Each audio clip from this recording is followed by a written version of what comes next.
And yeah. Hello, everybody. I just want to welcome you to this amazing interview that I'm having with Lance Pye today. We are having a discussion around a very ancient old practice that is definitely a practice that I would like to introduce to you all.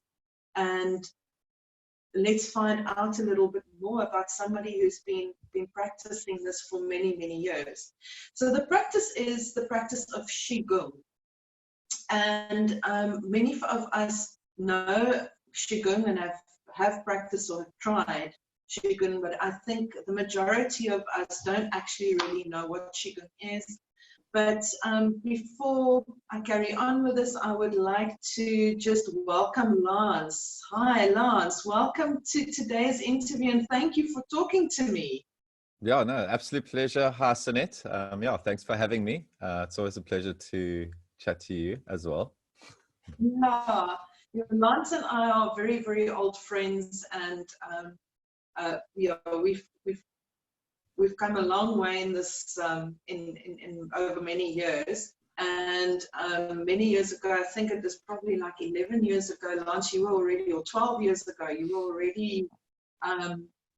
already busy with Qi Gong, if I'm not mistaken.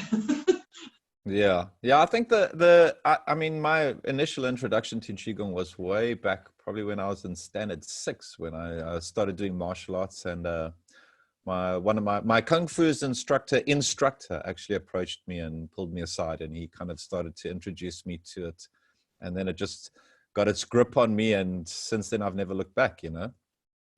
So Lance, let me ask you. So Qi Gong, for those people out there and people that are watching this interview today, what is Qi Gong? What is it?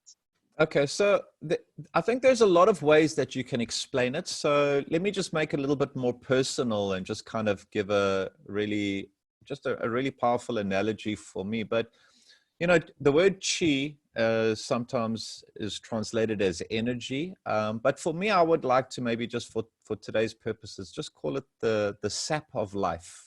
Qi is the sap of life. It's that which nourishes everything. So if you think in terms of a branch or a vine, you know, the very sap, the life sap that allows that branch to produce leaves and flowers and fruit and pollen and just do everything that a tree does. That's what Qi is for me. And the word Gong means work or to cultivate or the practice of or the discipline of. So really Qi Gong is how to practice, how to cultivate the discipline of just really optimizing the life sap that nourishes you mentally, emotionally, physically, spiritually, and on every level. And that's for me what it really boils down to. Wow. Yeah, wow, thank you. So Qi is this life force, the sap, and Gong is the work. Yes, that is amazing. So so when we look at Qi Gong, Lance, and you said that you know, is it martial arts? Is it, you know, it looks like I've seen it done, I've practiced it myself, it feels like it. Is it martial arts? It can be. It's yes and no. Okay, so generally Qigong is a whole system of energetic well-being. Okay, and it addresses the physical, the energetic, the mental, the emotional, as well as we mentioned the spiritual as well.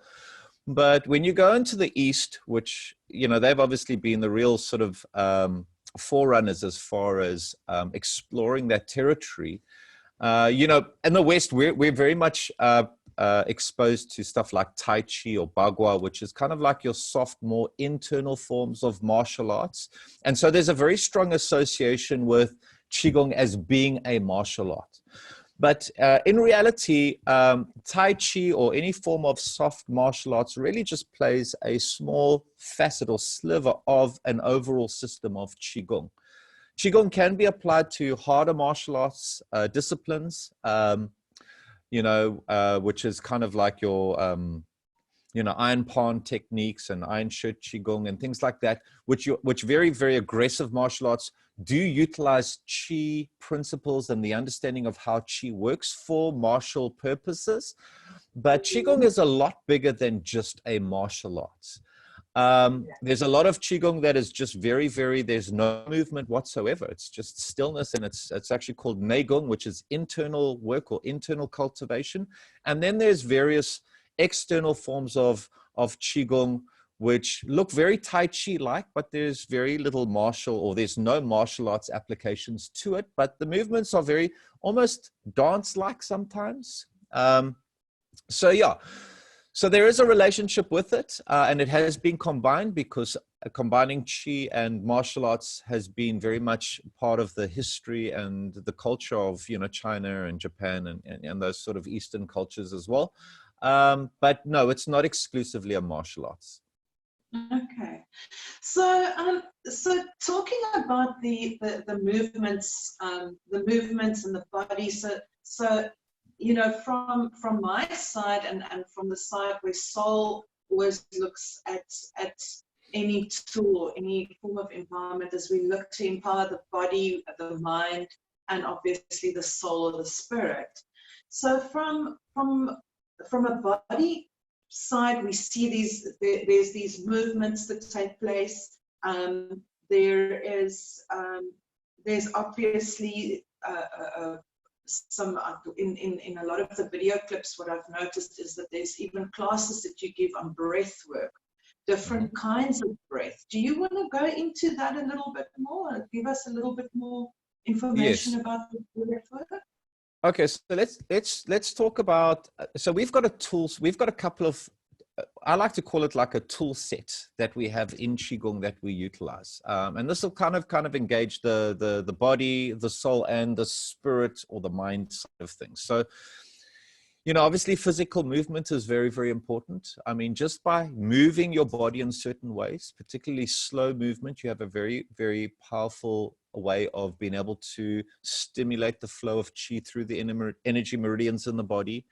The minute you add another tool to that, something like breathing, you can amplify the effect of what you're doing with Qi. Obviously breath and Qi is very interlinked. I mean, we derive a lot of our Qi from the air around us and from the sunlight and, from the energy fields of the plants around us.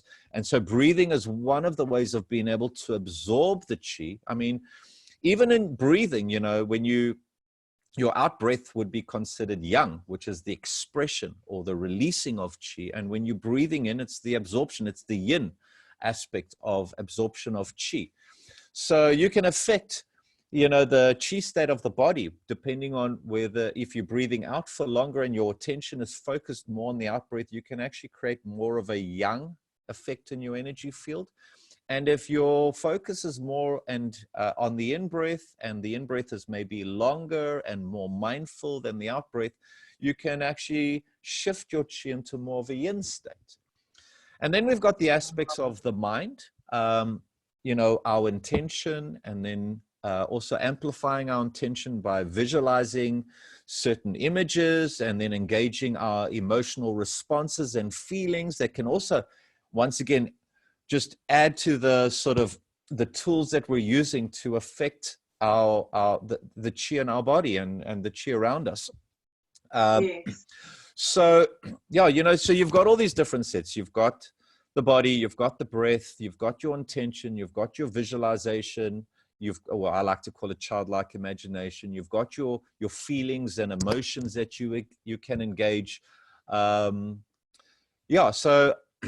So yeah, as far as that is concerned, those are the things that we work with to really just help us along the path.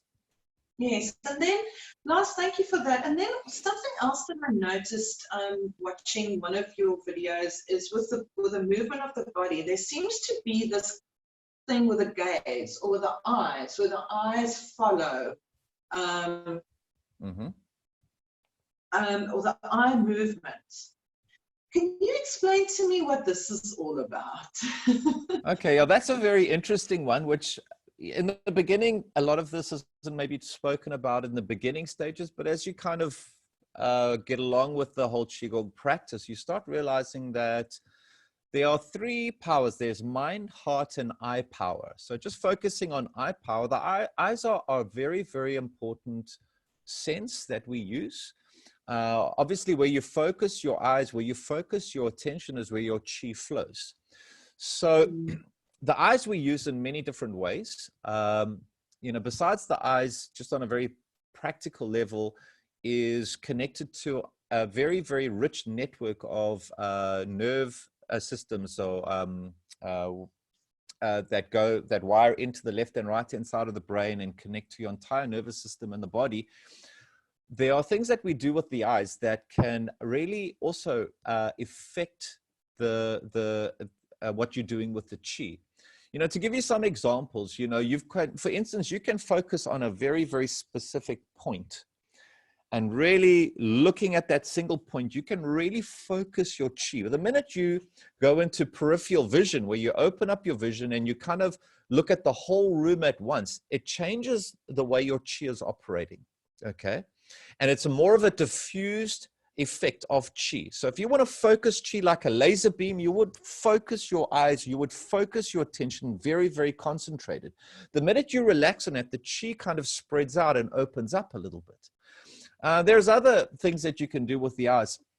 By closing your eyes and, you know, maybe spiraling the eyes and focusing on a particular energy point in the body, you can actually stir the Qi or get the Qi to spiral in the direction of the way that you're moving your eyes. So whether it be left or right, you can open or expand the Qi.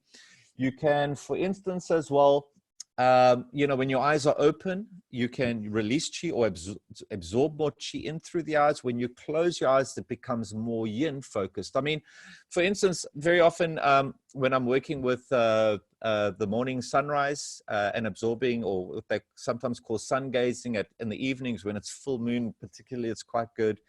Moon gazing. I've actually learned to control the irises muscles of my eyes. So I can actually take the black of my eyes, and by focusing my eyes differently, I can either open up the lens of my eyes to absorb more sunlight and more photons in. And then by compressing or condensing the retina of my eyes, I can actually condense the Qi into, for instance, the center of the brain, and then mentally take that Qi pill or that Qi pearl of light and swallow that down into the dantian, as an example. So the eye power is a very, very important, another important physical tool that we can use to work with Qi.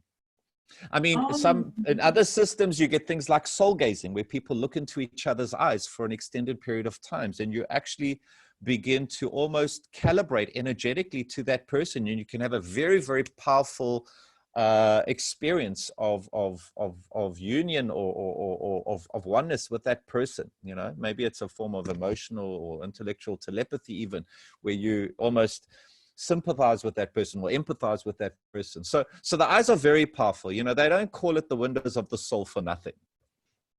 Yes, no, absolutely. And I mean, I think there's a ancient Taoist theory, or an old Taoist theory, that it says that the eyes guide the Shen, or the spirit.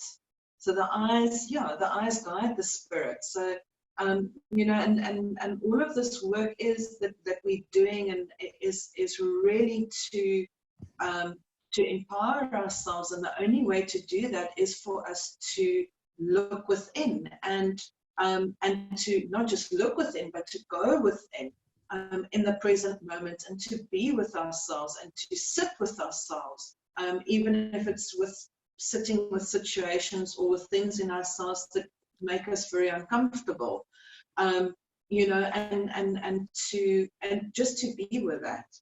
And I think this is also like when you were talking about the breath, you know, using the breath to open blockages or pathways in the body. I heard you talking about or saying a word. You said the word dantian. Yes. What is a dantian, Lance? Can you explain this to us? Yeah.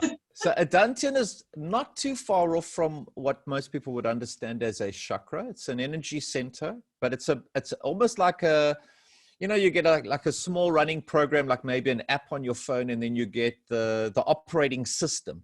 Dantians are kind of like the operating system in the energy field. So we have three primary, actually there's four primary dantians. There's the upper dantian, which is the whole energy field of the brain. You have the middle dantian, which is the heart plexus and the energy field that the chest formulates. And then you've got the enteric nervous system, which formulates the or is part and parcel, the physical part of the lower dantian. But the word dantian means elixir field. And it's basically where there's a whole bunch of overlapping fields of energy. And they basically, it's almost like a conference center for energy, where energy can exchange and communicate and integrate.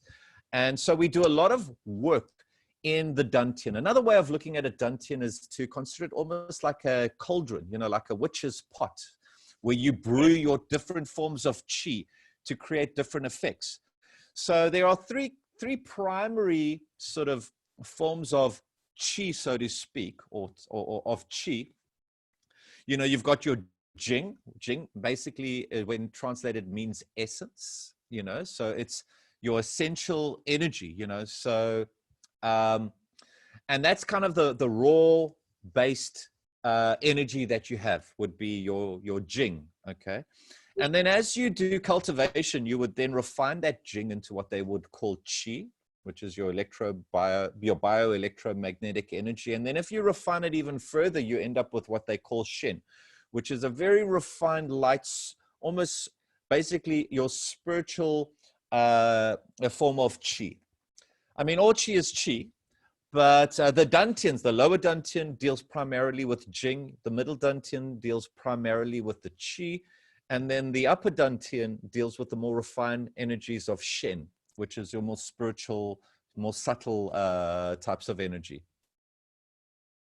Okay. Oh, wow. Okay. This is very, very interesting.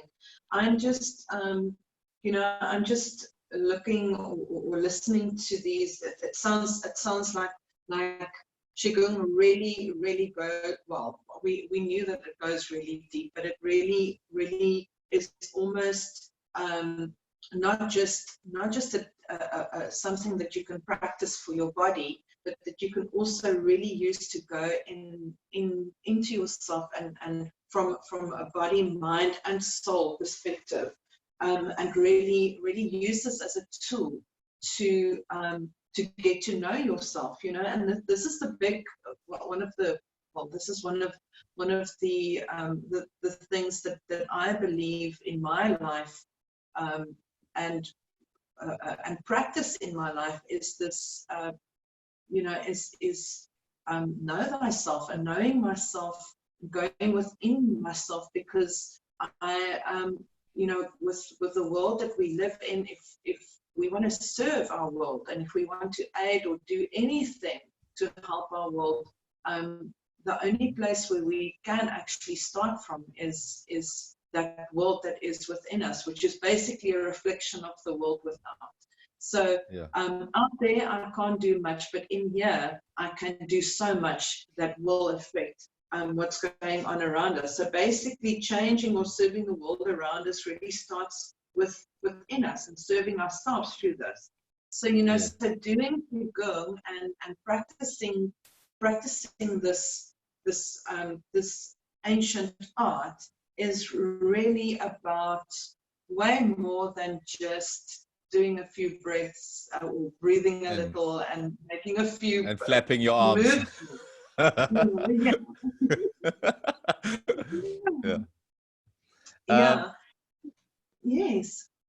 Yeah. So it is a very, very powerful discipline. It's, I mean, as far as just recorded history, it goes back as far as 8,000 years. But I think, and one of the nice analogies that I like to use as far as just understanding Qigong and understanding the Qi fields is that, you know, the Qi fields is very much like the Wi-Fi of the universe. And, you know, as far as we're concerned, you know, how does spirit communicate with physical? You know, how does mind communicate with body, and that's via the Qi field and through the flow of Qi. You know, the flow of Qi is a flow of information. And so what Qi Gong does is it really sets up the communication network, you know, where there's communication in a relationship, in a company, or even just within your own body amongst the cells, where there's good communication, you're optimizing your health. You know, when there's breakdown in communication, there's a breakdown in relationship, whether that be in your own cells, whether it be cancer, whether it be some form of sickness or disease, whether it be a psychological issue, that is all a breakdown in communication. So what Qi Gong really does is about optimizing that whole energy network, that Qi network. Not only just the Wi-Fi, but the flow of information that's happening through that network of energy, you know. Your body's kind of like the cell phone, you know, the energy field's like the Wi-Fi, you know, and the power stations is the reality outside of you, whether that be the forests, other people, or the trees, or whatnot. And yeah, so first going inwards and learning to master your Qi within yourself first gives you so much more of a platform to be able to relate to things outside yourself, to have that much more of an impact and that much more of a healthy relationship with things that are outside of yourself. But you have to go in first. You know, if you don't have that relationship with yourself, it's very difficult to relate to things outside of you. And I think that's why a lot of people really struggle with life, is because they don't have that sense of self-mastery. They don't even know that there are tools out there to be able to grow up from being a baby that's got no coordinations to its arms and legs to becoming spiritually mature. And then after becoming spiritually mature, then being able to have a positive impact on their environment and on their relationships outside of themselves. So yeah, that's a very, very important factor. And Qi Gong is a really fantastic roadmap for that internal self-discovery. And then later on, that becomes very, very much relevant to what happens on the outside of us, you know? Yes, yes. So, Lawrence, so I'm going to ask you a question that we actually didn't discuss before the time, but basically, for people that are looking at Qi Gong and who would want to start this practice, why would they? What would the goal of Qi Gong be for them? Okay, I think when you start. Yeah. Okay. I think that evolves as you go deeper and deeper into the practice. I mean, my goals in Qi Gong now are very, very different to when I started out. But I think for somebody that has never done Qi Gong before, or has only really dabbled, you know, kind of like a bee, just, you know, bouncing from flower to flower, but hasn't decided which flower to actually dip in and actually extract the nectar out of. For me, where Qi Gong really plays a really important role, just especially in the beginning phases, is that, you know, life is quite hectic as it is. There's a lot of extremes. You know, there's emotional extremes. There's a lot of stress in life. You know, there's a lot of things in our food that just, creates a lot of haywire in how our biology operates and so forth. You know, we've got relationships, you know, that we're still trying to figure out. But what Qi Gong really does in the beginning phases is what it does is by taking the yin and yang energies, whether they be emotional, mental, whether they be belief systems, the yin and yang qis, by bringing them together and creating a balance through very, very specific formula or recipes or techniques. By creating that kind of balance, what you do is you actually are freeing up the will to be able to choose intelligently and to actualize yourself. You know, it's very, very difficult to be authentic. You know, when you're struggling with a breakup, or, you know, maybe you ADD or ADHD, or, you know, maybe you have a history of, and when I say addictions, I'm not necessarily even speaking about extreme addictions like, you know, a heroin addict, but just, you know, we get addicted to fast foods like McDonald's, or, you know, TV or technology. What Qi Gong does is it brings all the energies back to a place of, it levels out the playing field. And this frees you up to be able to begin to respond, rather react to reality. And that responding to reality is much more intelligent, and it's much more authentic. It's much more who you are. And people want that. People want that authenticity. They want to be able to look at themselves and say, this is me. You know, a lot of people I see struggle with the fact that, you know, there's that, you know, how I am and how I'm behaving is not a true reflection of who I am deep down on the inside. And so Qi Gong really just helps to really bring you back to that and bring you to a place where you can move forward from a place of wholeness and from a solid foundation. Later on, like now, for me, it's become much more of a spiritual journey for me. So my intentions and my goals are very, very much different now than what they were when I started off. And also because I have, I think, a deeper understanding of it. But for those that are just starting out, you know, just bringing things to a place of balance, you know, and moving away from extreme happy, you know, people that are extremely happy, extremely excitable, you know, and extremely stimulated all the time, that drains a lot of your energy, you know, and you end up running on an empty petrol tank, you know. And the same with the opposite of that, extreme, you know, emotions like disappointment or stress or depression, or, you know, if you can just balance that up, it really frees you up to be yourself and to be real and to just come back to being that authentic self, which is what our heart hankers for. It's just coming home, you know. So yeah, that for me is I think the kind of the immediate launching pad for what role it would play in somebody's life. Yes, Lance, and thank you for that. That's amazing. And I must say that you know, also going back to a conversation that you and I had previously regarding meditation, and how many people, when they start off with meditation, actually struggle so much because of, you know, especially if you struggle with a very busy mind, or if you are someone who is a bit ADHD, or is, you know, that mental overload to now go and sit and do something that's completely foreign to you. I know that I used an example, you know, where when I first started meditating or tried meditation, how difficult it was for me because I couldn't relate to anything close to what that was. I think the closest was, you know, being well, because I used to be a Christian, coming from a Christian background, the closest for me to that was maybe praying, but like emptying my mind and being in the now, that was such foreign concepts for me. Yeah. Well, interesting. I mean, I would consider myself a Christian Taoist, so to speak. But I think with meditation, there's a lot of misunderstanding that comes with it, especially for people that have never meditated before. And so there's a lot of stigma and just belief systems surrounding that are not really well grounded, you know. What I like with Qi Gong, and you know, I very much incorporate this into my teaching style, is that you know, rather than doing something that you don't really identify with, you know, like just staring at a candle, or like you're saying, you know, you've got this very busy mind. They call it the monkey mind, that's all over the place, and all of an hour you're trying to just stop thinking. It's a very, very difficult thing to just do, you know.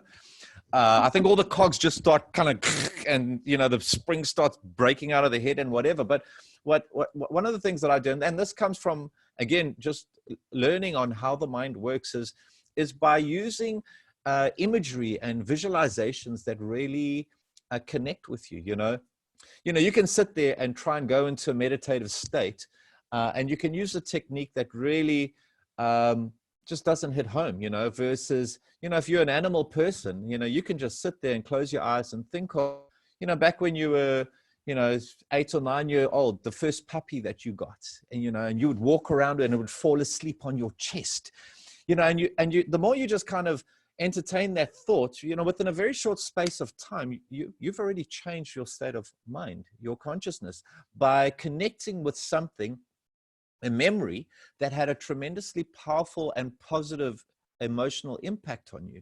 You can also take that in reverse by imagining something that you would imagine being very interested in. You know, like for me, I love when I'm doing Qi Gong, I will imagine, because I fantasize what it is to be a Qi Gong master that's had the opportunity to live in Tibet and study, you know, 16 hours a day.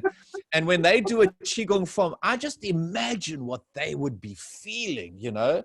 And in doing that, I almost activate or access a master level of energy by doing that, you know. And so meditation can be a lot more creative and a lot more engaging than just like staring at a spot on the wall until your eyes water kind of thing. Although that has its place, don't get me wrong. So I like to use, and I call it childlike imagination. And, you know, Qigong, they talk about becoming like a child again, you know, or beginner's mind, you know, when a baby's born and it's just alive to everything. And because it's not jaded, and it's not, you know, there's no filters, there's no preconceived ideas. Everything is just so amazing. A butterfly fast past you, like, whoa, you know. And so Qigong kind of brings that childlike mentality back in, and children, you know, they operate on a super genius level. So by tapping into that, meditation can become a lot more fun, and you can gain a lot more ground without, and almost avoid a lot of unnecessary battles with yourself. You know, I can't meditate because I can't still the mind. Just by using your imagination and connecting with things that you connect with. Yeah. Wow. Yeah, no, that's true, because I mean that is something that you know, so many people, you know, as you know, I guide meditations, and you know, that's one of the biggest, the most,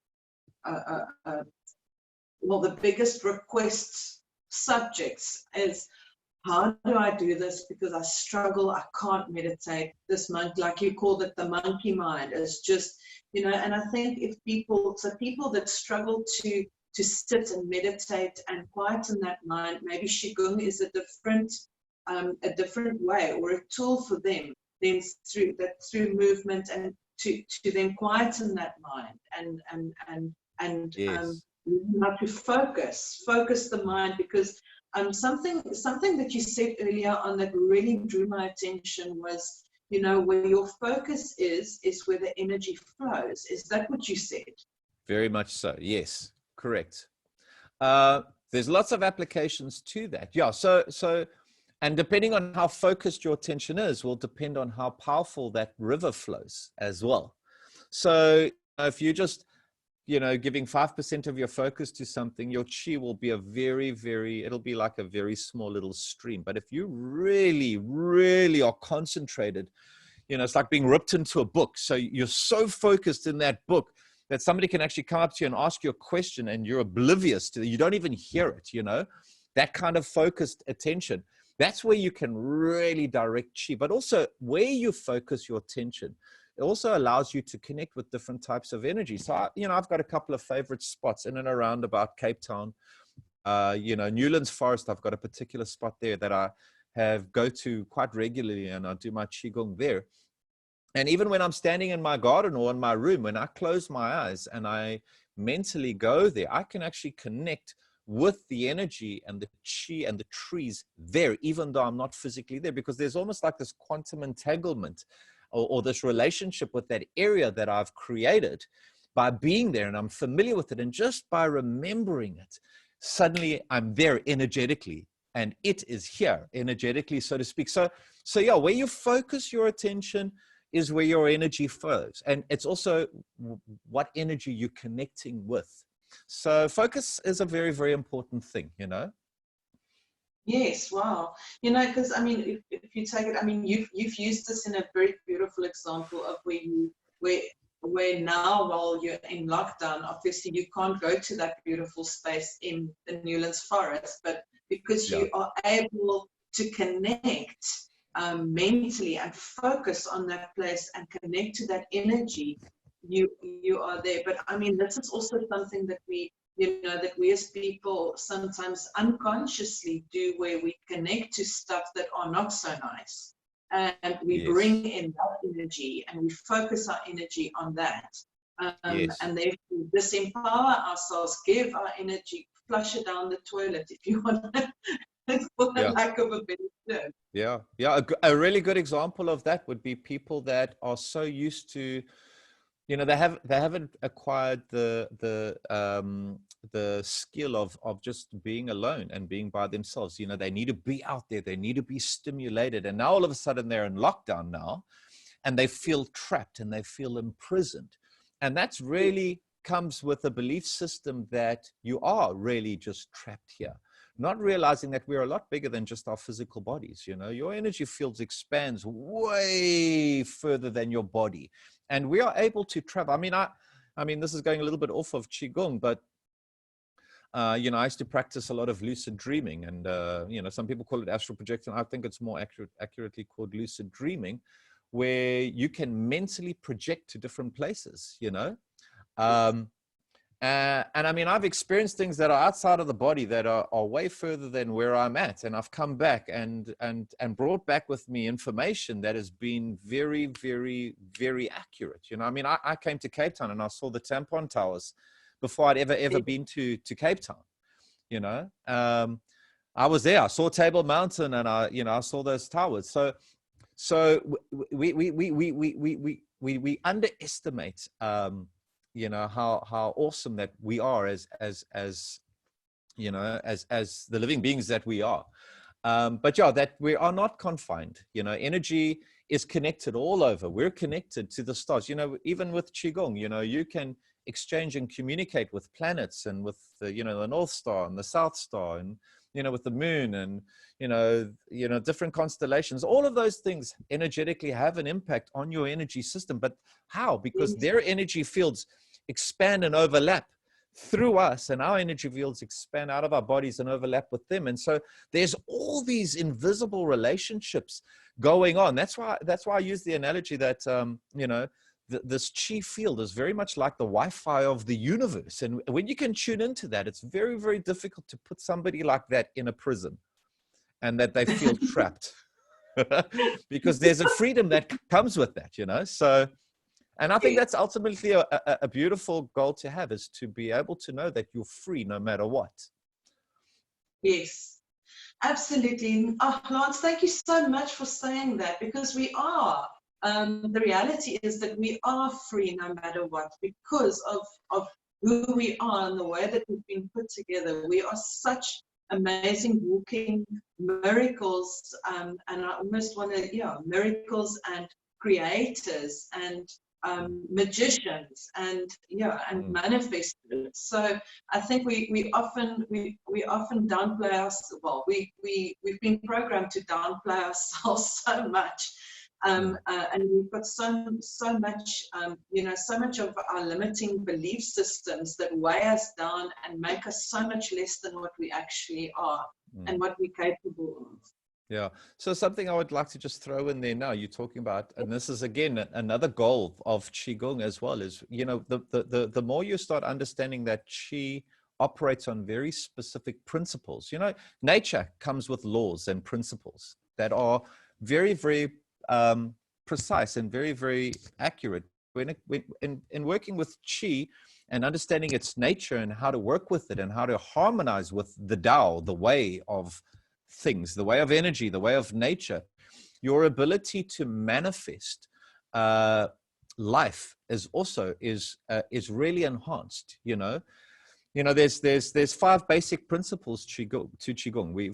Firstly, one of the things we do is we learn to conserve our Qi. It's like a piggy bank, an energetic piggy bank. You know, the more money you save, the more money you have to buy something of greater importance or to invest your money.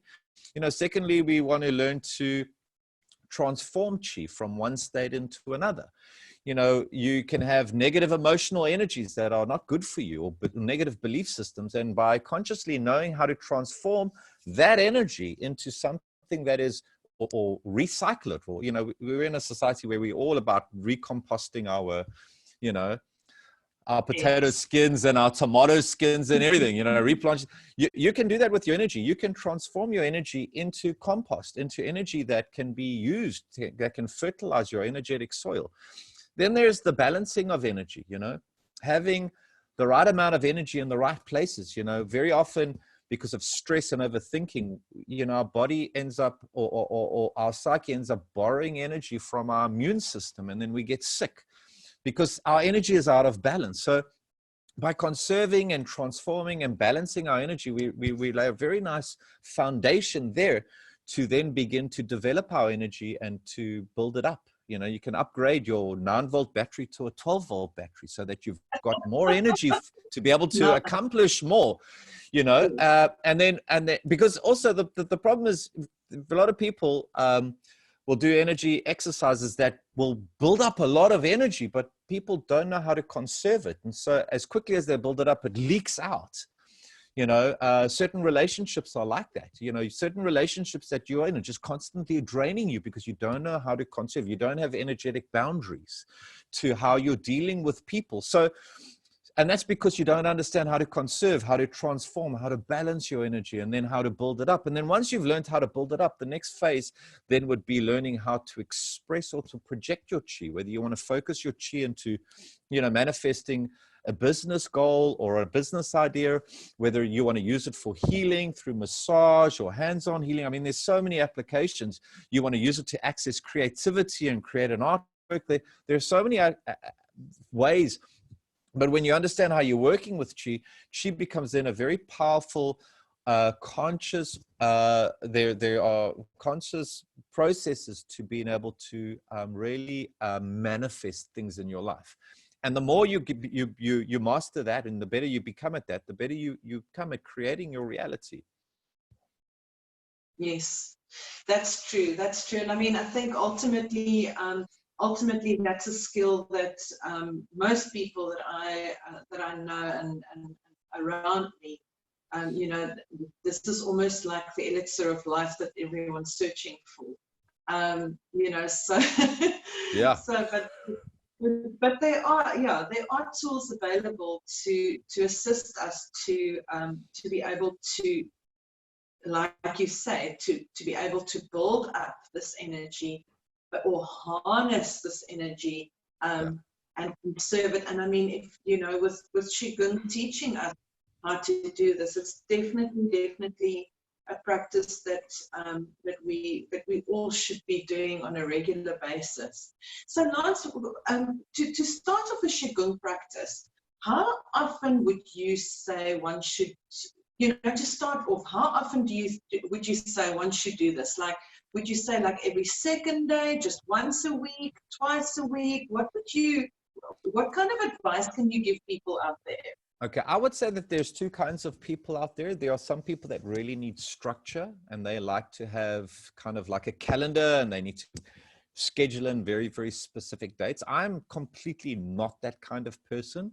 So my attitude to Qi Gong is, for me, it's kind of like my passion project. So when I do Qi Gong, I'm kind of romancing myself. It's whenever I've got a free moment, I'm always doing Qi Gong.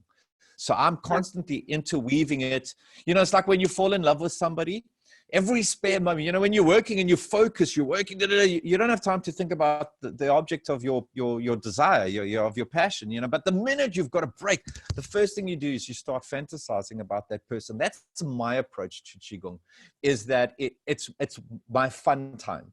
It's not a chore. It's not something that I'm doing because, you know, not to take away from it. You know, some people, I think, approach, for instance, yoga with the wrong motives. It's just because they want to look good, you know, but because their heart's not fully into it, it's a duty. It's a, you know, they're doing it because they have to do it because they want this kind of payoff. But, you know, that's a bit of a different thing. But for the people that are very kind of, they thrive on ritual and on structure and on a schedule.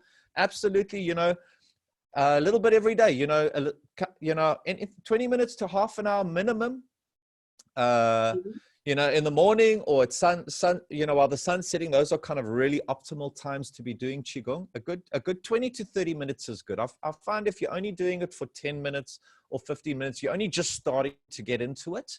So a good 30 minutes is a fair enough amount of time. For me, as that builds up, you know, if it's, you know, I like a good 3-hour session personally, you know, but that's me, you know, that's not for everybody. Some people Yes. also, if you can just do little 15-minute slots throughout the day, and you can do that 4 or 5 times in a day, even better, you know. So it is really dependent on the type of person that you are.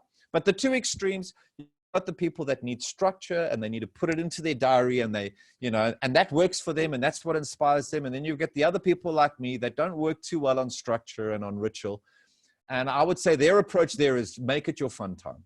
You know, it's a way that Yeah. you treat yourself, because always when you do Qigong, you know, it's like washing the dishes. Sometimes the most difficult part to washing the dishes is just getting to the sink. You know, once you start doing Qigong, by the time you finish it, you always go, oh my goodness, what have I been missing, you know? So those are the two approaches that I would recommend. So depending on what kind of person you are, you know, take that attitude. It's really just an attitude towards your practice, you know? Yeah. And it's also about serving yourself. You know, it's really about this you do as a gesture of self-love and investing in yourself. I'm one of those people that I need structure, otherwise it just doesn't happen. If it's not in Yeah. the diary, if I don't, yeah, then in 2 years Yeah. from now, I'm still saying I want to do Qi Gong, you Yeah. know. It's under the couch rotting for 4 months. Well, Yeah. well, no, not really. I get sidetracked. I'm a busy one. So yeah, I'm a little bit like a Jack Russell. I run around with all sorts of things that, you know, there's all sorts of squirrels that run across my path all the time that I start chasing after. So yeah, Yeah. I need to focus my attention Yeah. and you know, so I will say and this, whatever you Mhm. do it like it's the first time you're falling in love with somebody. Do everything with a first love. The minute you lose that, you become unmotivated, you lose your drive, you lose your passion. When you're doing something from a place of fun, and this is for the people that tend to be quite critical of themselves, and they are, you know, they paint this picture, this idealistic picture, and it's this thing that they're always trying to measure themselves up against. I would highly recommend that you just demolish that and just approach it like a child, with a lot of attitude of just playfulness and funfulness. You know, in nature, the way everything learns, if you look at puppies, how they learn and how they play fight, and kittens and any child, any young thing in nature, the way they learn and the best way that they learn is through play. So the minute you bring in your that mentality of I'm here just to have fun and to play, you will get so much more out of the practice rather than trying to do everything by the book and perfectly. Yeah. Thank you for that. Lance, and I heard you, well, previously, I think we had a previous discussion where you explained to me that you really, your place of preference to do sugar is out in nature.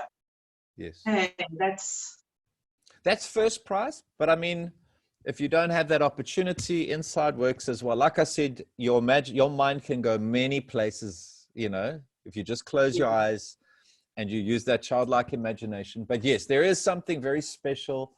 I mean, I've always said nature is my church. You know, I love getting out into nature. I love being around trees and forests and running water, or even on the ocean. I mean, I do prefer mountains and forest even to the ocean, but the ocean itself, I mean, I've had times where I've been standing on the beach doing Qigong and I can literally feel the forest underneath the oceans, and I can connect with the coral reefs there, and I can literally feel them. So nature is a very, very special place. And it just helps us also just to disconnect from that mechanical, out of sync sort of life that we've developed, you know, modern lifestyle. And so, yeah, I do recommend, if you can get out into nature, do it. But, you know, some people are not as connected to nature as other people. So if you're happy to do it at home or in a studio or whatever, then yeah, you know, whatever works for you. still good. Yeah. So, Lance, thank you very, very much for today. Thank you so much for your time and for taking us into Qigong and giving us a feeling of what it is and what we can achieve and what we can get out of practicing this amazing this amazing tool. So I know that you have been recording some videos and video clips in this time while we are in lockdown. I've seen 2 of them already, which was really a lot of fun. And from Soul's side, we are going to be posting a Qi Gong class video recording from Lance once a week.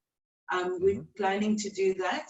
Are you having fun recording these? How's that Yeah, going? but I always have, I always have fun. Yeah, I'll try and, just getting the practice out there, and, the guys that do enjoy it and really connect with it, I'm going to try to put out at least 1 or 2 videos every week. And then you guys can obviously flight it as you want. I'll probably put it onto my Facebook page in Qi as well at some point, as we're going along as well. But yeah, just getting it out there, and hopefully the guys can enjoy that. Yeah, definitely. So I'm all up for the lockdown and helping people just explore new things while they've got the time and the energy. Very often I think life doesn't afford us with the time and the energy to explore new horizons and new modalities and stuff. And so this is everybody's opportunity to be able to do that. So being able to contribute to that is, just a real blessing from my side. Yeah, I think so as well, because I was thinking, well, I think I was actually saying to you earlier on, this is such a great opportunity for people that have heard of Qi Gong, but I've now been saying for the last 3 years, oh, I want to try it, but I haven't managed to actually get to it. And now is such a great time to be able to actually, like you say, go and have fun with it, try out something new, try this out, have fun with it, and see what what this brings into your life, and if you enjoy it, which I'm sure you will. So Lance, can you just quickly also tell us a little bit about your Facebook page and where you operate your Qi Gong teachings from? Okay, so to be honest, I'm a little bit on the lowdown as far as teaching. I kind of tend to teach more in summer, and I tend to teach outdoors, and I very often get invited to events and so forth. So I don't really have a web page, and also I'm a little bit of a technological retard. So I do have a Facebook, and I do occasionally put stuff up on there, and I'll be putting these videos up there as well. The Facebook page is called Qi, which is energy, but with a QI at the end. So ENERQI, Qi. You'll see a little circle with a triangle and 3 little symbols inside of that. But I'm sure you can put the link up onto the page if you want. So I will have stuff on there if anybody wants to contact me. I don't really teach for money. I mean, people are always welcome to bless me or whatever. But if people want to get a little group together once we get out of lockdown, I'm happy to, we can go to Rhodes Memorial, or go to the forest, or go to some beach, and, have a couple of sessions there. I love teaching out in nature. I tend to stay away from studios now more and more, but if I'm invited to, I'll be there like a bear, So yeah, I'm open. It's very fluid. If people want to take a little bit more seriously and they'd like to really get stuck into it, we can talk about like proper one-on-one classes where I can, give them some really good foundational exercises as well. So that's always out there and open, and we can just negotiate time and things like that. But that's obviously once the lockdown is opened up. Okay. Thank you so much. Yeah, I think the lockdown has really taught us and pushed us to start communicating and doing things in a different way, and using technology. It's definitely pushed me to start using technology in areas where I've always been truly uncomfortable in. So Yeah. it's really my comfort zone. Like from all 4 wind directions, I've been pushed and pulled. Even doing this interview on Zoom today, this is so out of my comfort zone. But strangely enough, enjoying it so much. And it's so awesome to be able to sit here at home and connect with you and get all of this amazing information. And also the energy that comes with this information. I can feel I feel revived already. It's almost like I've done a Qi Gong session, to be honest. It's like a breath of life. Yeah. Cool. Yeah, exactly. But I just want to thank you so much once again, Lance. Thank you for joining us and for sharing this information with our viewers and with the Soul family. We hope to, I'm going to try my hardest to get you back on and to discuss some other subjects, because while you were talking, I thought there's so many subjects that you and I can actually sit and talk about for people to listen to, and maybe enrich or empower their lives through this. Would love to do that. And if people have any questions that they want to maybe forward to you that we could talk around as well, I mean, maybe you can encourage that as well. I'm totally up for that. Yeah, that would be amazing. I would love that. Yes, absolutely. And I'd like to invite all our viewers that's been watching this interview between Lance and I. Please feel free to, if you would like to ask any questions, you are so welcome to post your questions on the comments down below. On Facebook, you can post your questions there, or you can contact us either on Soul's Facebook page. You can private message me, or what I'll do is I'll also add our contact numbers for you to, and email addresses for you to contact us. We are so happy, and we would be more than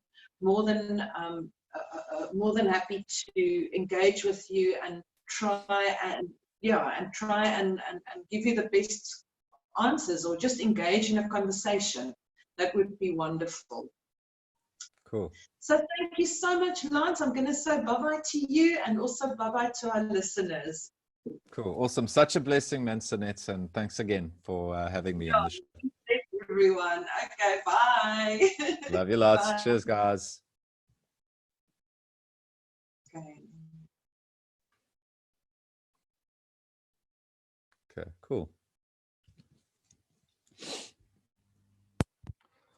Okay, sure.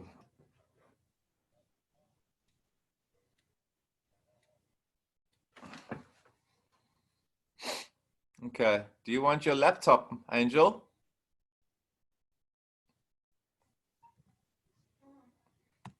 I'll do videos tomorrow. I don't have to do them today.